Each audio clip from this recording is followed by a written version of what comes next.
सभा के लिए दिया है।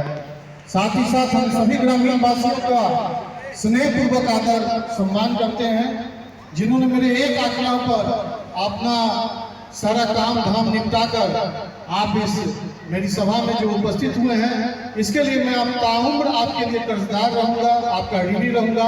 और जीवन में जब भी मौका मिलेगा, ये तय है कि कृष्णा सोनी पीछे नहीं हटेगा, आपके लिए जीवन भर काम करेगा। रही बात, मैं सभी लोगों से तो आप नाम सुन ही रहे थे, लेकिन मैं अपना पूरा नाम बताता हूँ। मेरा पूरा नाम कृष्ण भगवान सोनी है और मैं हाजीपुर नगर गुजरी रोड का ही निवासी हूँ। आपके बीच का हूँ, आपके शहर का हूँ। बहुत देरों से बहुत सारे वक्ताओं ने जनस्वराज के बारे में अच्छी अच्छी बातें और इसकी जो योजना और परिकल्पना है उसके बारे में बताई है। लेकिन भाइयों, साथियों, मैं आपसे कुछ चीज आपसे बात करना चाहता हूँ, पूछना चाहता हूँ कि क्या इतने दिनों तक, इतने सालों तक, इतनी बार तक हम अपना वोट एक विश्वास पर एक जनप्रतिनिधि को देते आ रहे हैं, चुनते आ रहे हो, लेकिन मैं आपसे पूछना चाहता हूं कि क्या जितने भी जनप्रतिनिधि को हमने वोट दिया, हमने चुना, किसी ने भी अपना काम किया है? हाथ उठा के बोलिए, किसी ने भी अपना काम किया है? अरे सभी लोग हाथ उठा के बोलिए। आपने जिस प्रतिनिधि को विश्वास के साथ चुना है, किसी ने भी आपका काम पूरा किया है कि नहीं किया है? किया है कि नहीं किया है? हाथ हिला के बोलिए, नहीं किया है कि नहीं किया? शर्माइए मत, आपके बीच के हैं, आपसे बात करने आए हैं। अगर आप बात नहीं कीजिएगा तो समस्या का भी हल नहीं होगा। जब सभी लोग यहाँ हाथ उठा के बोल रहे हैं कि आपने जिस प्रतिनिधि पर, जो आपके दरवाजे पर चुनाव के समय हाथ जोड़कर आपके बच्चों के भविष्य के लिए, आपके परिवार की खुशी के लिए आपको आश्वासन देके जाता है, आपसे वोट लेके जाता है, तो आपने अभी बताया कि उसने हमेशा आपको धोखा दिया और वोट लेकर तो चला गया, कभी दरवाजे पर दोबारा आपसे मिलने नहीं आया। मिलने आया कि नहीं आया? नहीं आया, नहीं आया। तो भाई मेरे, दीदी मेरी, बहन जी, माता मेरी, आप बताइए कि ऐसे प्रतिनिधि को दोबारा चुनना चाहिए कि नहीं चुनना चाहिए? जोर से बोलिए, नहीं ना चुनना चाहिए। तब तो एक बात बताइए, ये हाजीपुर है, ये हाजीपुर है जहां 25 साल से आपने एक ही पार्टी के प्रतिनिधि को बार बार वोट देके जिताया है। ये 25 साल से आपने एक पार्टी के लोगों को बार बार वोट देके जिताया है। और अगर लोकसभा की बात करें तो उसमें हाजीपुर के लोगों का नाम गिनीज बुक में जुड़ जाएगा, क्योंकि 52 साल, 50 साल होने को करीब आ गए, 50 साल करीब होने को आ गए, और 50 साल से आपने एक ही परिवार को यहाँ का सांसद बनाकर भेजा है। तो जब पूछना बस इतने हैं हमको कि अगर उस सांसद ने, उस विधायक ने अगर आपको धोखा दिया, तो भाई मेरे, बंधु मेरी, माँ मेरी, बहन मेरी, तो उसको बार बार वोट करके उसको काहे जिताते हैं? उसको क्यों जिताया आपने? जो उसने आपको धोखा दिया उसको बार बार जिता के संसद में क्यों भेज रहे हैं? अगर इस चीज की प्रथा चलती रहेगी तो तय मानिए कि आपकी दशा और आपका दिशा सुधारने के लिए कोई भी आदमी ईमानदारी से आ जाए, नहीं सुधरेगा। इसीलिए सबसे पहले हमें खुद को बदलना जरूरी है, हमें खुद को बदलना जरूरी है।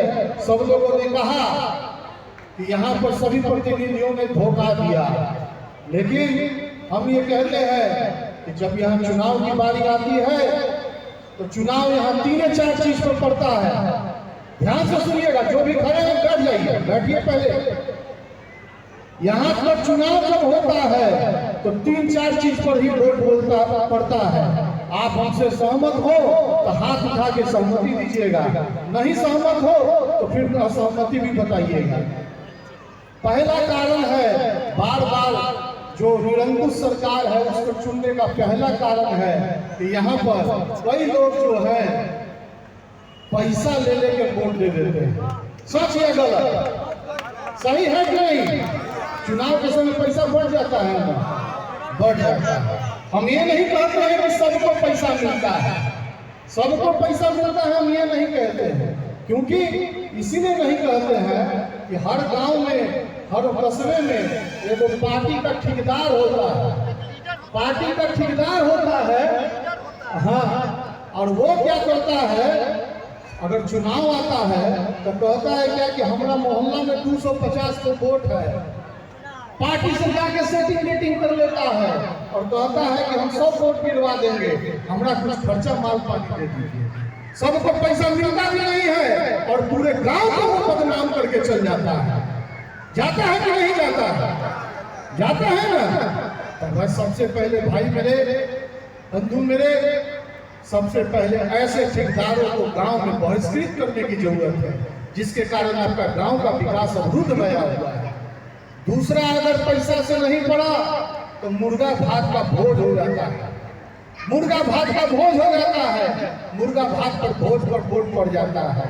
अगर मुर्गा भात से भी बच गए तो मुर्गा भात से भी बच गए तो एक बार पूरा जितना समूह है हम जो बोलेंगे उसका बताइएगा कि बिहार में शराब बंद है कि खुला हुआ है, ऐसे बताइए। बिहार में शराब बंद है कि खुला? कागज पर बंद है, अब दुआरी दुआरी बांटने का एक होम डिलीवरी का चलन चालू हो गया है। तब तीसरा जो कारण है वोट पड़ने का, अगर इस सब से आदमी बच जाता है तो एक एक खंभा या पाउच या क्वार्टर बचना चालू हो जाता है। तो ये बंधु एक बात बताइए, तो अगर इस 3 चीज पर आप वोट दीजिएगा, जो प्रतिनिधि अपना जमीन बेच के, कर्जा काट के, लोन लेके दारू बांटेगा, मुर्गा खिलाएगा, पैसा बांटेगा, तो वो प्रतिनिधि हरिश्चंद्र होगा कि बेईमान होगा? हरिश्चंद्र होगा कि बेईमान होगा? सबसे बोलिए, आप दीदी बोलिए। जो प्रतिनिधि अपना जमीन बेच के, कर्जा काट के, पैसा दारू अब बांट के वोट लेगा, तो बेईमान होगा कि ईमानदार होगा? बेईमान होगा ना। तो से बताइए, तो अगर हम चुनाव उसको जिता देते हैं, चुनाव उसको जिता देते हैं, एक बात बताइए कि पहले वो जीत के पहले अपना पेट भरेगा कि आपका पेट भरेगा? अपना पेट भरेगा ना। तो फिर तो विकास कैसे होगा? अगर आप इस चीज को सुधारिएगा नहीं, इसका भोग कौन भोगेगा? हम भोगेंगे, आप ही को भोगना होगा। भोगना होगा कि नहीं भोगना होगा? भोगना होगा। तो भाई मेरे, इस चीज को सुधारना है। फिर कुछ लोग बोला कि भाई मेरे, हम तो पैसा नहीं लिए हैं, हम तो दारू भी नहीं पीते हैं और ना ही हम शाकाहारी हैं, मुर्गा भात भी नहीं खाते। तो कुछ लोग बच गए जो, उसका भी 2 कारण है वोट पड़ने का। पहला कारण है वो अपना जात देखता है कि जात देख के वोट पड़ना चाहिए।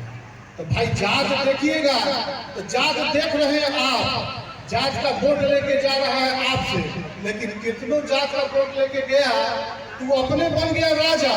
जात के एक आदमी का भी उद्धार किया है कहीं? हाथ उठाइए, किसी का उद्धार हुआ है? नहीं ना हुआ है। तो जातों पर देने से कोई फायदा हुआ? कोई फायदा नहीं हुआ। अब फिर उसके बाद बच गया, कुछ लोग बच गए, सब जातों से बच गए। और सबसे बड़ा कारण आजकल के वो बीमारी चला हुआ है, हिंदू मुसलमान। अब हिंदू